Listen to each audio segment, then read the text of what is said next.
Drama is about to occur. Alex's world is turned upside down by a shocking misunderstanding. After overhearing a conversation he was never meant to hear, Alex is convinced that Stephanie is pregnant and worse, that Philip might be the father. Consumed by jealousy and betrayal, Alex immediately jumps to conclusions, setting off a chain reaction that could destroy his rekindled romance with Stephanie. It all starts when Stephanie, reeling from concerns about an unexpected pregnancy, turns to Kayla for advice. The two share a private heart-to-heart, with Stephanie confessing her fears about how a possible pregnancy could impact her relationship with Alex. However, their discussion is not as private as they believe.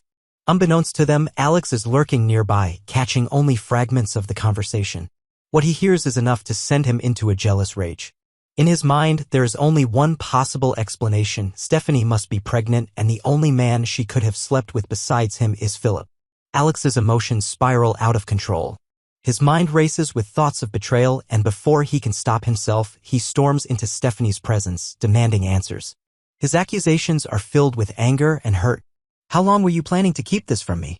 Are you carrying Philip's child?" His words cut through the air like a knife, leaving Stephanie completely blindsided.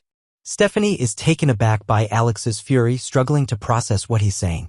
It only takes a moment for her to realize that he has completely misunderstood everything. But how can she fix this? If she tells Alex the truth, that the pregnancy test isn't hers, it would mean revealing Joy's secret, something she has no right to do. On the other hand, if she lets him believe the worst, their relationship could be over for good. As Alex stands there waiting for an explanation, Stephanie hesitates. The damage is already done.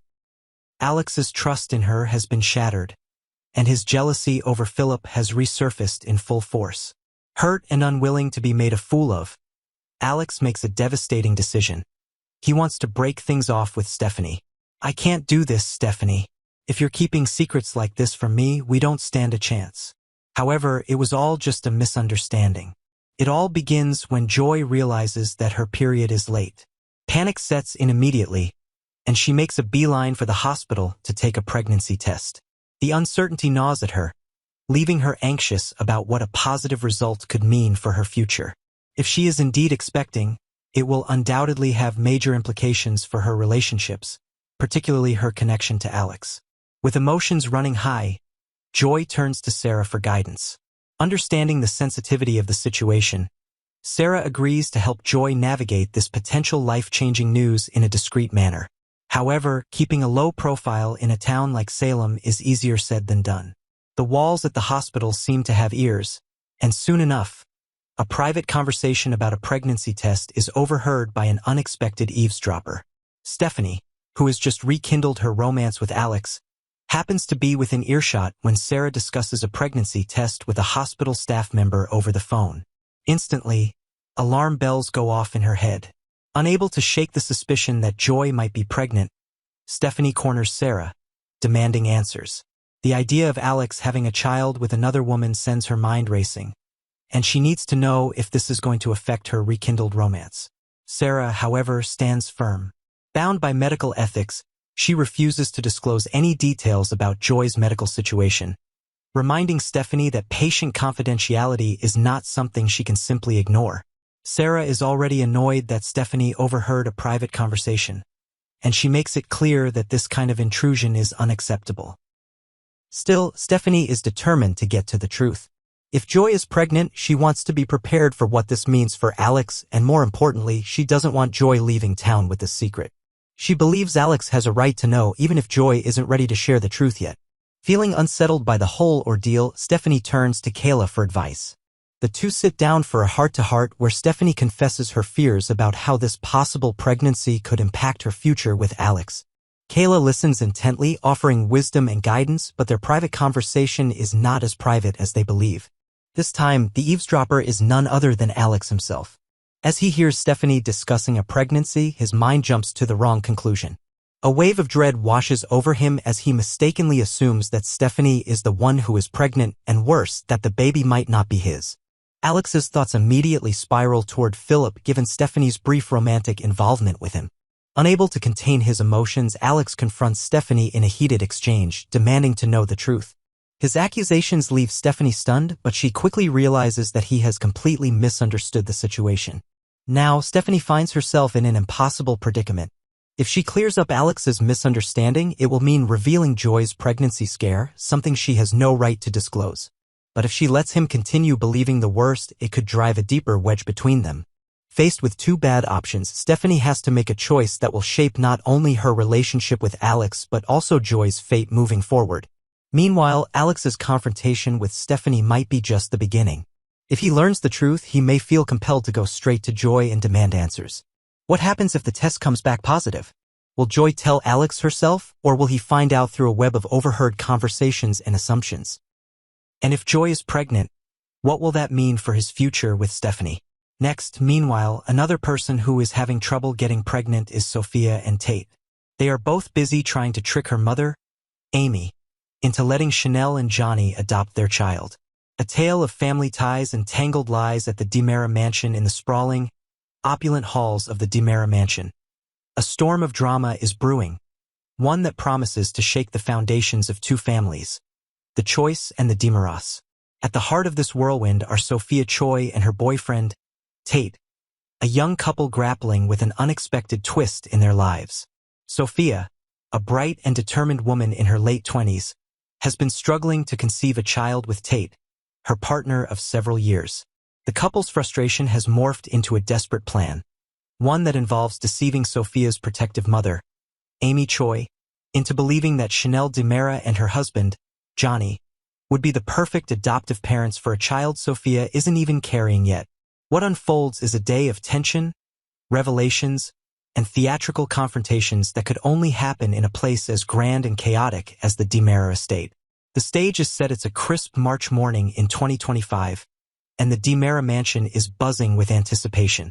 E.J. DiMera, a suave yet perpetually stressed man in his 50s, and his close friend Paulina Price, a vivacious woman with a sharp tongue and a heart of gold, have agreed to host Amy Choi for lunch. Their mission? To convince Amy that the DiMera family embodies the kind of strong family values she holds dear. The stakes are high. Sophia and Tate need Amy's blessing for their scheme to work, and EJ and Paulina are determined to play their parts. But as the day begins, things are already off-kilter. EJ pours himself a generous glass of whiskey, muttering about the absurdity of pretending to be a model of virtue. Paulina, never one to shy away from a drink, joins him, clinking her glass against his. To family values, she says with a wry smile, her voice dripping with sarcasm. Their laughter echoes through the cavernous dining room until Chanel, EJ's daughter-in-law, storms in, her patience worn thin. Would you two act like adults for once? She snaps, her dark eyes flashing with exasperation. We've got company coming, and I need you to pull it together. Chastened, EJ and Paulina retreat upstairs to freshen up, leaving the room in an uneasy silence. Enter the Choice. Moments later, Sophia arrives with her mother, Amy, a petite woman with a stern demeanor and a no-nonsense attitude. Amy's sharp eyes take in the grandeur of the DiMera mansion, the marble floors, the towering portraits, the faint scent of expensive cologne lingering in the air. She's greeted warmly by Paulina, who descends the grand staircase with a practiced smile. Amy, so good to see you again, Paulina says, pulling her into a brief hug. Amy nods politely, then turns to EJ. I believe we've met through Nicole, she says, referencing EJ's ex-wife. How is she? EJ's jaw tightens, but he forces a smile. Oh, Nicole? She's off in Paris now. Divorced me for a disbarred priest, if you can believe it. His tone is light, but there's a bitter edge to it. Amy raises an eyebrow, clearly taken aback, but Paulina swoops in to steer the conversation elsewhere. Let's not dwell on the past, she says brightly. We're here to talk about the future, aren't we? Just then, Johnny DiMera, Chanel's husband, bounds down the stairs, his boyish charm on full display. Mrs. Choi, I promise you, Chanel and I are nothing like my dad and Nicole, he says earnestly, flashing a grin that could melt ice. Amy softens slightly, but her gaze sharpens as Chanel enters the room. Dressed in a modest outfit straight out of a 1950s church cookbook, complete with a giant cross necklace. Chanel looks like she's auditioning for a role in a vintage sitcom. She carries a tray of snacks, setting it down with a demure smile. I hope you like these, she says to Amy.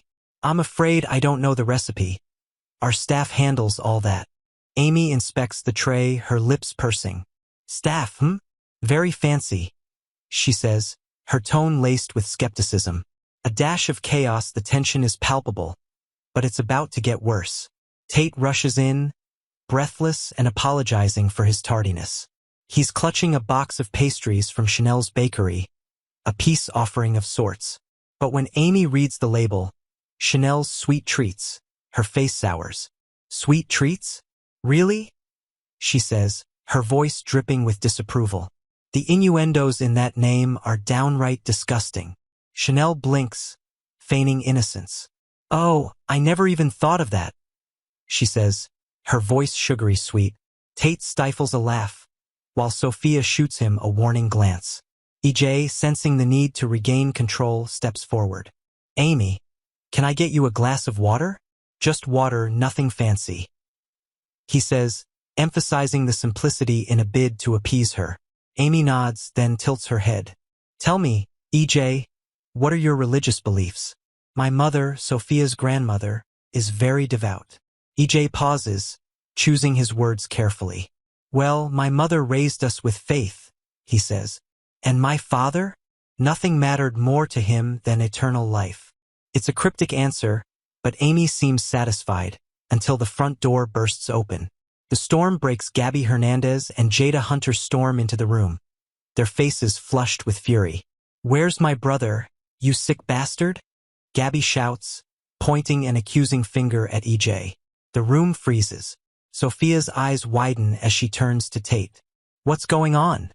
She whispers. No clue, he mutters back. But this can't be good.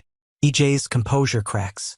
You two have a lot of nerve barging in here, demanding to know where Rafe is, he snaps, his voice rising. Bringing up kidnappings and that Arnold nonsense in front of our guests, have you no shame? Gabby's eyes blaze, but before she can retort, Johnny steps in, pulling his father aside. Dad, please tell me you had nothing to do with this, he pleads, his voice low and urgent. EJ glares at him, saying nothing. Meanwhile, Jada turns to Johnny. Take me to the tunnel, she says firmly. Amy, utterly bewildered, gasps. Oh my goodness, what's happening here? She exclaims, clutching her purse.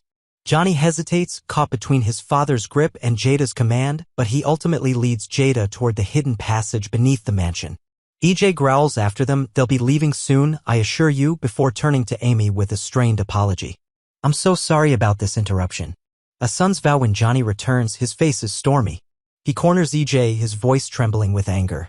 If you had anything to do with the man who raped my mother, Dad, there will be hell to pay, he says, his words cutting through the air like a knife. EJ's expression hardens, but he doesn't respond. The room falls silent, the weight of Johnny's accusation hanging over them all. Sophia and Tate exchange a glance, their carefully laid plan unraveling before their eyes. Amy, shaken but resolute, stands. I think I've seen enough, she says, her voice steady despite the chaos. Sophia, we're leaving. Paulina tries to intervene, but Amy's mind is made up. As mother and daughter exit the mansion, Tate slumps into a chair, running a hand through his hair. Well, that went about as badly as it could have, he mutters. Chanel removes her oversized cross necklace, tossing it onto the table with a sigh. Family values, huh? She says, shaking her head. EJ pours himself another drink while Paulina collapses onto a sofa, laughing bitterly. Next time, she says, you're on your own. A day to remember. What began as a simple lunch to impress Amy Choi spiraled into a spectacle of secrets, shouting, and shattered illusions. For Sophia and Tate, their dream of tricking Amy into supporting an adoption scheme lies in tatters. For the DeMaras, old wounds have been reopened, and new battles loom on the horizon. And for Amy, the day has been a stark reminder that appearances can be deceiving, especially in a place like the DeMara mansion, where drama is as much a part of the family as the name itself. As the sun sets over the estate, casting long shadows across the manicured lawns, one thing is clear. This is only the beginning. The Choice and the DeMaras are now bound by this chaotic encounter, and the fallout will ripple through their lives for weeks to come. For now, though, the mansion stands quiet, its walls holding secrets that refuse to stay buried.